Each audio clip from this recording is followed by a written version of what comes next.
नाही तू खा तू खा. मा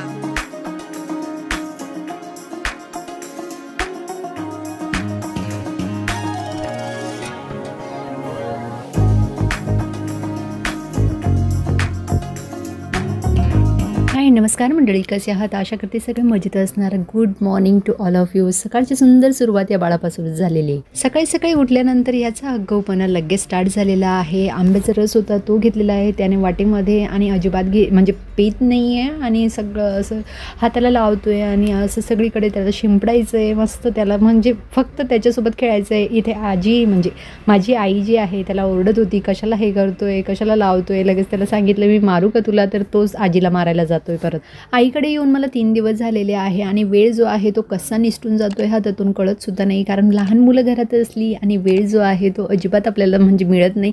त्यांच्यासोबतच खेळण्यात कुदण्यात आणि असंच निघून जातो. आणि हा तर इतका ॲक्टिव्ह आहे की काय सांगावं तुम्हाला, खूप जास्त म्हणजे त्याच्या मस्तीला नो लिमिट. आणि झोपायचं नावच घेत नाही. म्हणजे दिवसातून अगदी तो अर्धा तास झोपत असणार आणि रात्रीला झोपतो म्हणजे पूर्ण, पण दिवसभर असं झोपत नाही. आता त्याचं सुरू झालं होतं की मला ह्या झोक्यामध्ये टाक. लहान असताना तर हा झोका काही उपयोगात पडला नाही, पण आता त्याला या झोक्यामध्ये बसायचंय आणि त्याच्यासोबत सगळे जे असतात ना सॉफ्ट टॉईज ते घेऊन बसलेला आहे तो. आणि सगळ्या सॉफ्ट टॉईजला त्याला खाऊ घालायचंय. स्वतः तर काही खात नाही पण सॉफ्ट टॉईजला त्याला खाऊ द्यायचंय. माऊ कुठे आहे? माऊ माऊला देतोय का तू? अरे तू खा ना बाबू. नाही तू खा तू खा. माऊ तू खा. तू माऊ नाही खाणार, तू खा. नाही माऊ नाही खाते, तू खा. ये माऊ नाही खात रे बाबू, तू खा ना. मस्ती करून झाल्यानंतर तो गेला आता झोपायला. तोपर्यंत आईने लगेच ना जे चणे असतात ते काढलेले आहेत, म्हणजे त्याला निवडायचे होते ते काढलेले आहेत. आणि त्यासोबत आम्हीही तिला हेल्प करतोय, माझे दोघं बाळ आणि मी सुद्धा. कसं आहे ना, मुलांना आता होत होतं बोर, म्हटलं तुम्ही पण बसा आणि अगदी म्हणजे तुम्ही निवडाच्या ना निवडू पण तुम्हाला ती सवय जी आहे म्हणजे कसं निवडतात ते तुम्हाला कळायला पाहिजे. त्यासाठी त्यांना सुद्धा बसवलेलं होतं आणि लगेच थोडक्यात म्हणजे अर्धा तास झाला असणार आणि लगेच उठलाय.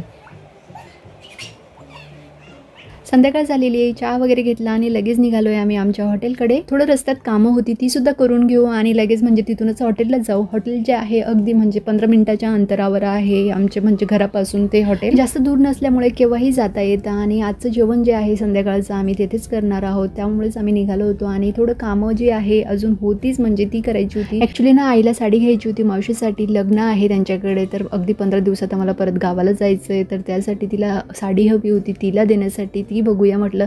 म्हणूनच आम्ही लवकर निघालेलो होतो, म्हणजे साडी वगैरे जी आहे ती बघून होईल आणि लगेच जे आहे ते जेवण वगैरे करू आम्ही आणि घरी निघू. आणि हे आहे आमचं हॉटेल. बाबा बसलाय बाहेर. गर्दी वगैरे अजून तरी नाही आहे, कारण म्हणजे अजून संध्याकाळच झालेली आहे, अगदी 7:15 झालेली आहे.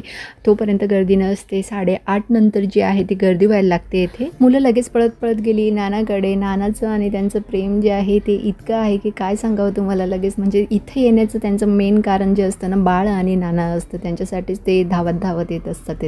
येथेच एक होलसेल साडीचं दुकान होतं, तेथे गेलो. साडी बघितली, म्हणजे साडी तर इतक्या काही आवडल्या नाही, पण जे घ्यायचं होतं ते घेतलं आणि लगेच आलो आहे आम्ही हॉटेलला. हॉटेल जे आहे आमचं जी मॉलला आहे आणि तुम्ही जर व्हिजिट केलेलं नसेल तर एक वेळेस नक्की व्हिजिट करून बघा. हॉटेलची चव जी आहे ती अप्रतिम आहे, टेस्टमध्ये एकदम बेस्ट आहे. म्हणजे असं नाही की आमचं हॉटेल आहे म्हणून मी प्रमोट करते, पण टेस्ट अप्रतिमच आहे, म्हणजे जे आहे ते सांगायला काही हरकत नाही. पिल्लू बसलाय आईजवळ आणि हे नमनचं ऑर्डर देणं जे आहे ते सुरू होतं की काय खायचं आहे काय नाही, सगळ्याला विचारलं त्याने आणि त्यानुसार म्हणजे मामाला ऑर्डर दिलेली आहे. आता ऑर्डर येईल तोपर्यंत वेट करूया. लगेच त्यांचे फ्रेंच फ्राईज वगैरे जे आहे ते आले आणि त्यांना फ्रेंच फ्राईज इतके आवडतात इथले की काय सांगावं. म्हणजे आल्यावर आणि घरीही तो मागवत असतो की काय पाहिजे, मामाने जर विचारलं तर फक्त फ्रेंच फ्राईज मागवतो. आणि हे काय कोणती टिक्की होती ती मागवलेली आहे. आणि नाना त्याचं म्हणजे नानाला त्याला द्यायचं नव्हतं, पण त्याचं सुरू होतं की तू कशाला खाते, तुला जे ऑर्डर करायचं ते ऑर्डर कर, हे मी मागवलेलं आहे, माझं कोणी खाऊ नका. पण सगळ्यांनी त्याचं जे आहे घेतलं आणि सगळ्यांनी टेस्ट केली. त्याला द्यायचं तर कोणालाच नव्हतं, पण विचार केला त्याने की बाकीचंही येणारच आहे, तर त्यामुळे त्याने सगळ्यांना एक देऊन दिली आणि छान टेस्ट होती, मलाही खूप आवडली. आणि माझ्या बॅक साईडला आपण बघू शकता की गर्दी भरपूर झालेली आहे. ऑनलाईन ऑर्डर जी आहे ती भरपूर येते इथे या हॉटेलमध्ये. आणि आमची जी दुसरी हॉटेल आहे एमनोराजवळ, तिथे म्हणजे ऑनलाईन नसतात पण कस्टमर वगैरे जे आहे ते रेग्युलर कस्टमर जास्त असतात. चव कशी आहे रे?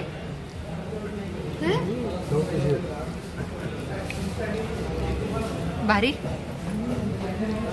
स्टार्टर तर खाऊन झालं, पण मेन कोर्समध्ये आम्ही व्हेज मागवलं आणि आई बाबा आणि नमनसाठी नॉनव्हेज मागवलं. फिश खायची होती त्यांना, तर त्यांच्यासाठी फिश मागवली. जेवण करता करता आईचं दादासोबत डिस्कशन सुरू होतं. बहिणी आणि माझा मुलगा, लहान मुलगा जो आहे तो तनिष, तो गेलेला आहे घरी, म्हणजे ते निघून गेले लवकर, कारण बाळ जो आहे तो रडत होता, त्यामुळे त्यांना घरी पाठवून दिलं पटकन. ही आहे व्हेज थाली, अराउंड 120. एक्झॅक्ट मला प्राईस जी आहे ती माहिती नाही आहे, पण अराउंड 120चं असणार. आणि असा काहीसा ॲम्बियन्स आहे बाहेरचा जो आहे. आणि आम्ही बसलोय आता येते, कारण पाऊस सुरू आहे, तर तोपर्यंत आम्ही थोडा वेळ बसतो. असंही घरी जाऊन कायच करायचं आहे, थोडा वेळ बसूया आणि नंतर लगेच निघून जाऊ. आणि बाबा होता तो पान घेण्यासाठी गेलेला होता आईसाठी, म्हणजे त्यांना कधीतरी वाटतं तेव्हा ते पान खाऊन घेतात, तर बाबा आलेला आहे पान घेऊन आता. सो व्हिडिओ आवडला असेल तर लाईक करा, चॅनलवर नवीन असाल तर चॅनल सबस्क्राईब करा. तर चला मग भेटूया अशाच इंटरेस्टिंग ब्लॉगमध्ये. तोपर्यंत स्वतःची काळजी घ्या. Take care friends and bye.